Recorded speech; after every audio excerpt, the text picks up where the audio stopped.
Hi Year 7, welcome back to your next history lesson with me, Miss Theka. I hope you've had a really nice half term, you've managed to enjoy the sunshine.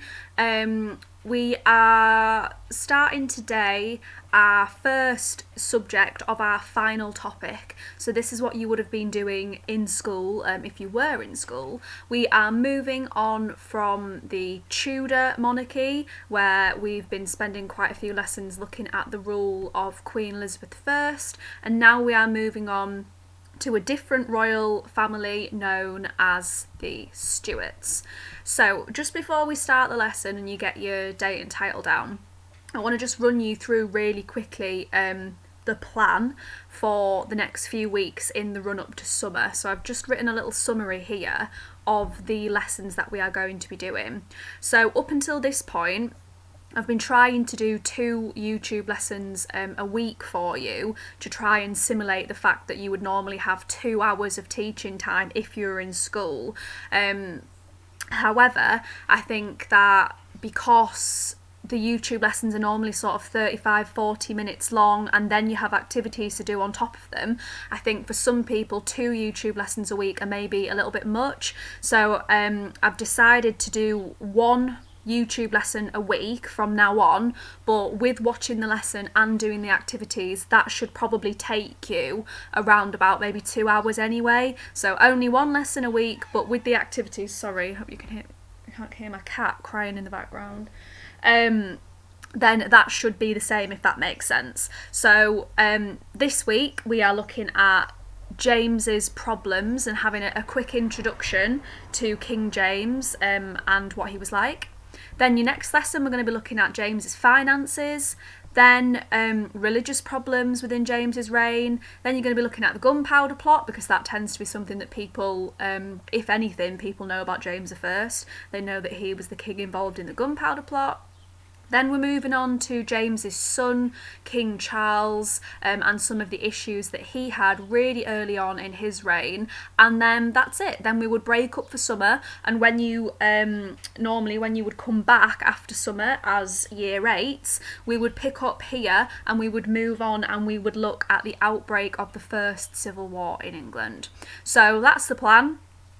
If for whatever reason you feel like you are getting through the work too quickly and you would like a little bit more from me, that's totally fine.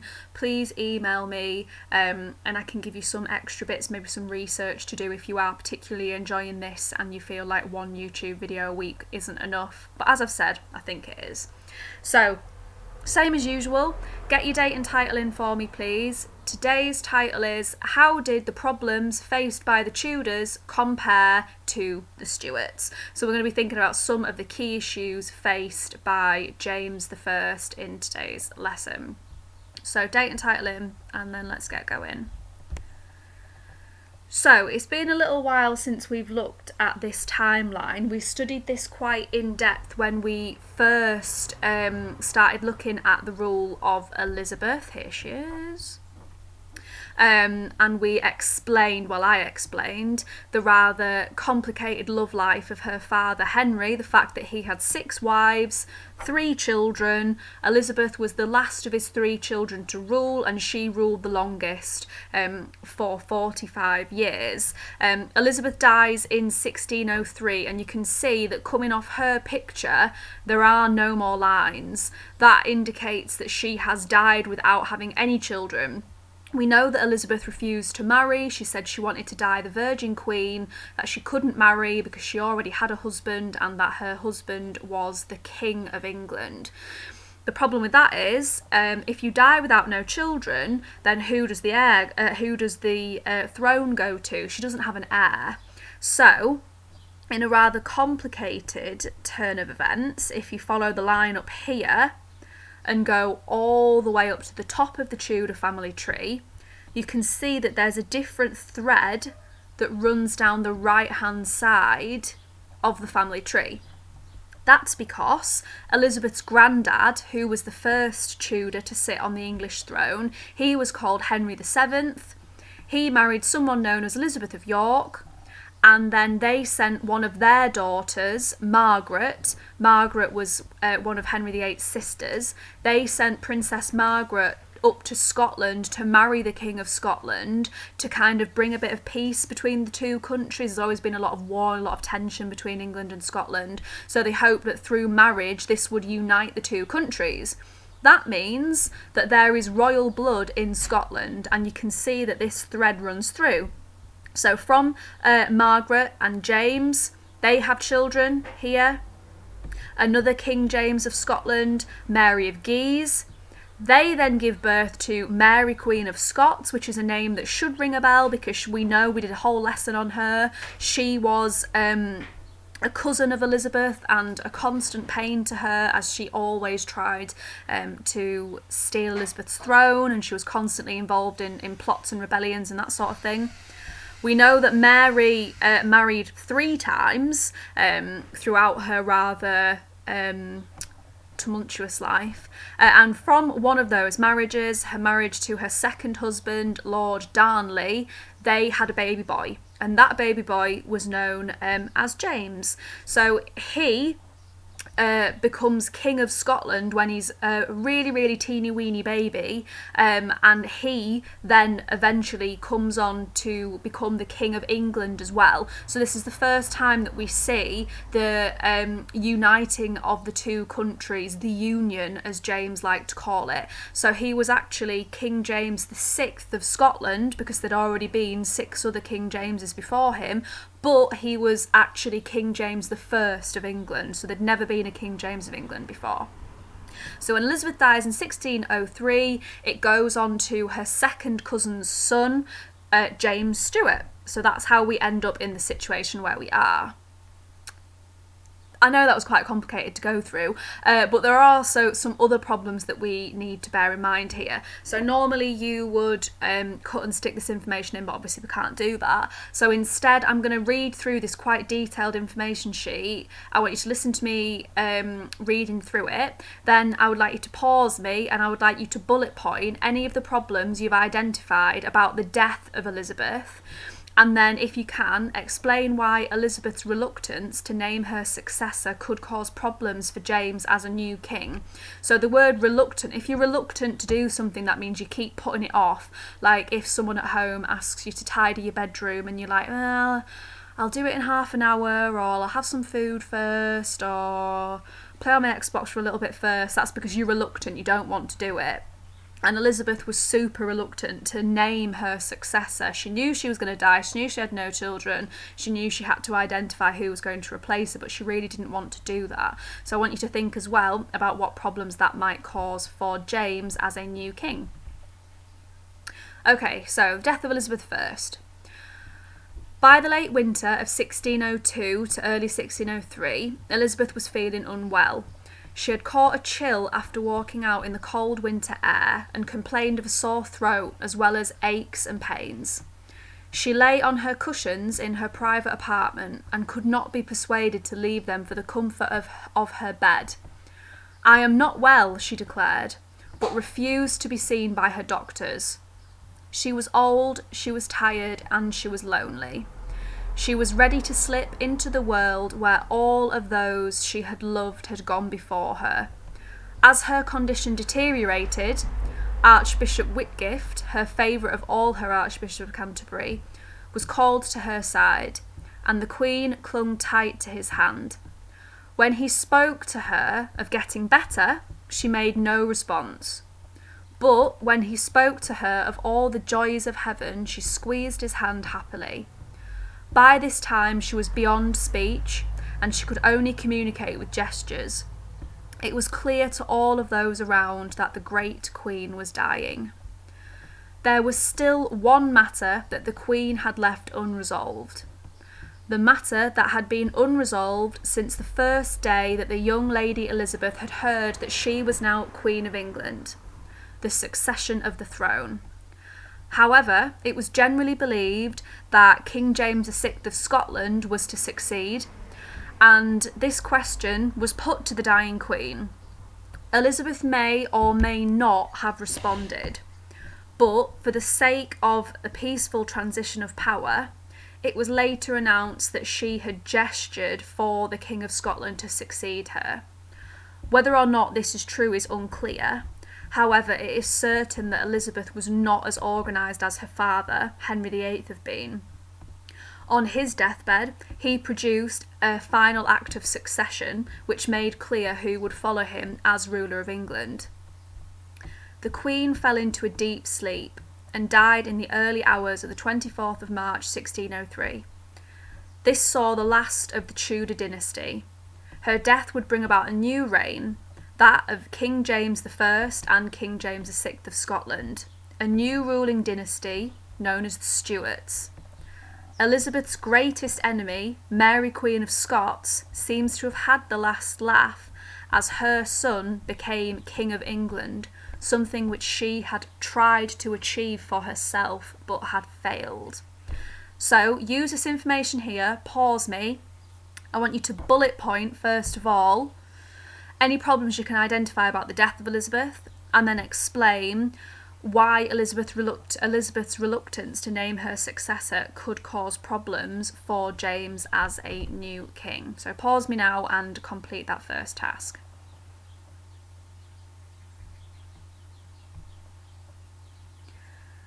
So, quick, well, it's not really a quiz, it's just kind of a recap to see what you can remember. Over the last few lessons, we've considered so many problems that Queen Elizabeth I faced when she was reigning. Without looking back over any of your previous work, I want you to time yourself, use your phone or use a clock you've got. Give yourself 2 minutes to bullet point as many problems that you can possibly think of that Elizabeth faced during her time. Okay, 2 minutes, go.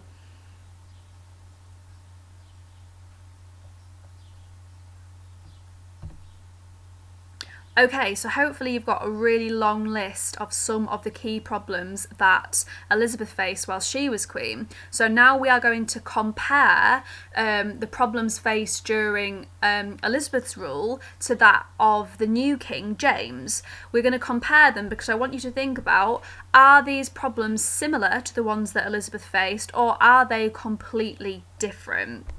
So I very nearly thought that I had managed to embed this clip into my PowerPoint, and I thought that I was really getting better with my technology, but then I went to click play and it wouldn't work, so you're going to have to find it yourself. If you just go into YouTube and type in James I, it should be the first lesson that comes up. That's the image you're looking for of James looking rather serious, and the video is just called King James 1566-1625. It's just under 10 minutes long, and I'd like you to watch the full thing for me, please. The final part talks quite a lot about money, but in the first sort of half it talks about lots of different problems that James faced as he became king, and I would like you to bullet point them down for me, please. Then if you can, maybe use 2 different colour highlighters, one colour for similar, this was a problem that Elizabeth also faced, and another colour for different, this is nothing like a problem that Elizabeth faced. And then you should have a nice long list of many different problems that James faced as a monarch, some similar to Elizabeth and some different. So pause me now, find this video on YouTube, and then create your list for me, please.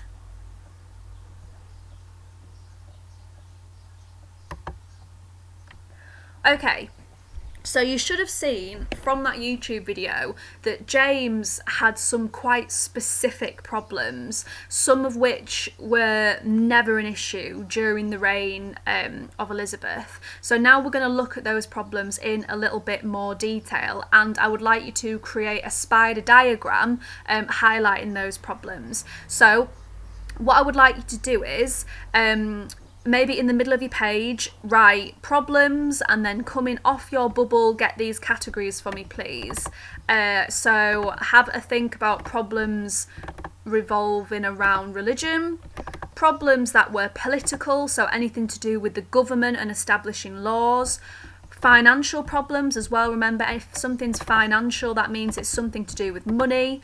And finally, social problems as well. So if we think about social problems, you could maybe think about some of the problems that James faced to do with his personality and just who he was as a person and as a king.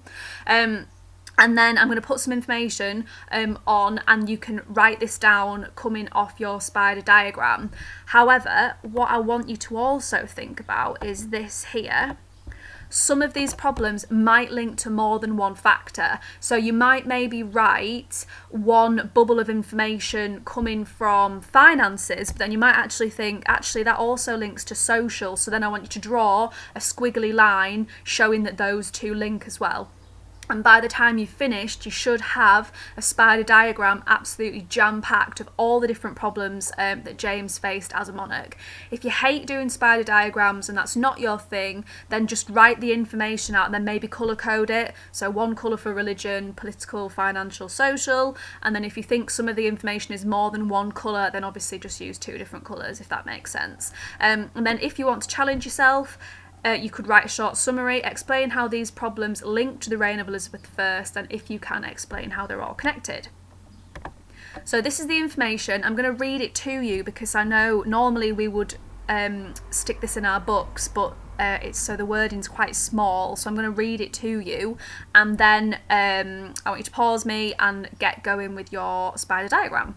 So this is James in the middle here, and these are some of the key problems he faced when he became king. First of all, in 1605, so this was really early in the reign of James, in 1605 there was a Catholic plot to blow up the Houses of Parliament and kill James. That is known as the Gunpowder Plot. Next problem, not just the Gunpowder Plot though. In the first few years of his reign there were actually 3 Catholic plots to try and kill James. Next one. James married Anne of Denmark. However, James had many boyfriends, which shocked Parliament and the people of England. James was sometimes called Queen James instead of King James to mock his bisexuality. So I think it's important to discuss this in a little bit more detail. This isn't to say that James was the first person that was bisexual. Certainly throughout history, being gay or being bisexual has been extremely common, although sometimes hidden in history because people were frightened of what might happen to them if they were openly gay or bisexual. The difference with James is he was king, and he actually didn't really try to hide it at all, which is fine in nowadays. Of course, we're all encouraged to be who we are and to love who we love, and now we have a much more hopefully a much more understanding society. But back during this time, it wasn't encouraged to be openly bisexual or openly gay. So a lot of people found it quite shocking just how James conducted himself in public with his boyfriends. People found that very odd, and then that made them challenge him as a king and think less of him as a king as well. Next one. James loved holding expensive parties to impress his friends. James introduced something known as the double supper to his friends. A double supper is this. Food would be brought out for the guests to look at, like a big banquet, like imagine like a big barbecue, a big buffet at a party. Then you'd stare at that food and you think, oh, that looks really nice. Then all of that food would be taken, thrown away so you wouldn't eat it, and then it would be replaced with new food for you to eat. So it was a double supper. The first course is you look at the food and you appreciate how nice it looks, then that all gets thrown away, and then you eat the second supper. This was probably one of the greatest ways to waste money ever. It was just a show of wealth and power. Have a look at this food, but you know what? I'm so rich you don't even have to eat it. I'll throw that one away and I'll get you another one. Really lavish, really over the top, and James got a lot of criticism for it. Next one, 1604. James signed the Treaty of London with Catholic Spain. This was a peace treaty. This ended the Anglo-Spanish War that Elizabeth had fought for years. James was really keen on international peace and did not want to go to war with other countries. A lot of people were upset by this though, because they saw Spain as being the enemy and they didn't want to make peace with them. So this was quite upsetting for many people. Next one. James said he did not need Parliament to help him rule, and he dissolved them. If you dissolve Parliament, that means you close it, you send the MPs home, you don't want them. He dissolved Parliament many times, and he ruled without them for several years. Kings during this time period were supposed to rule with Parliament as their aid, as their guide, but James often thought he was above Parliament and he didn't need to ask their advice on matters, which annoyed members of Parliament greatly. Next one. James was a strong believer of something known as the divine right of kings.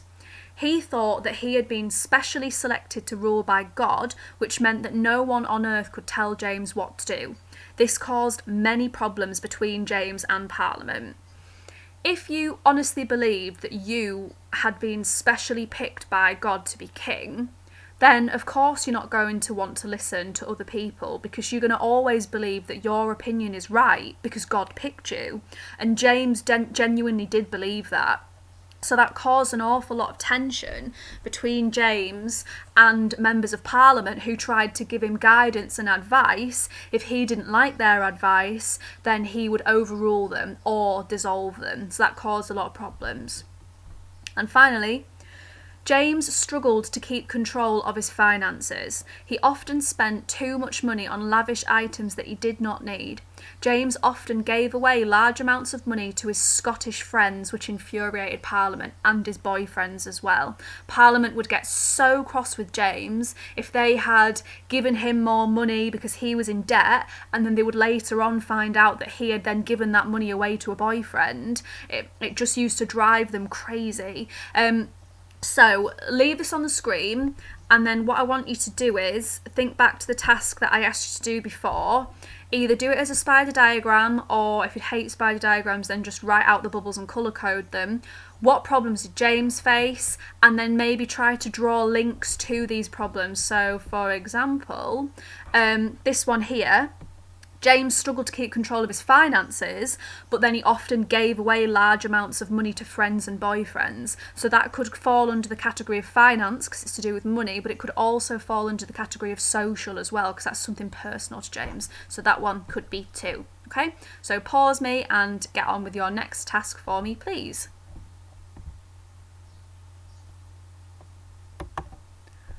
Okay, finally, you should have a really full piece of paper that's got all of James's problems on. Normally, I would have you up and we'd be moving around the room, but obviously we can't do that. So I would like you to pick your problem for me, please, and write a short judgment to justify your answer. From the problems that we've all just discussed to do with James becoming king, which do you think was your biggest problem? And that is it from me today. Thank you for tuning in again, and I will see you later.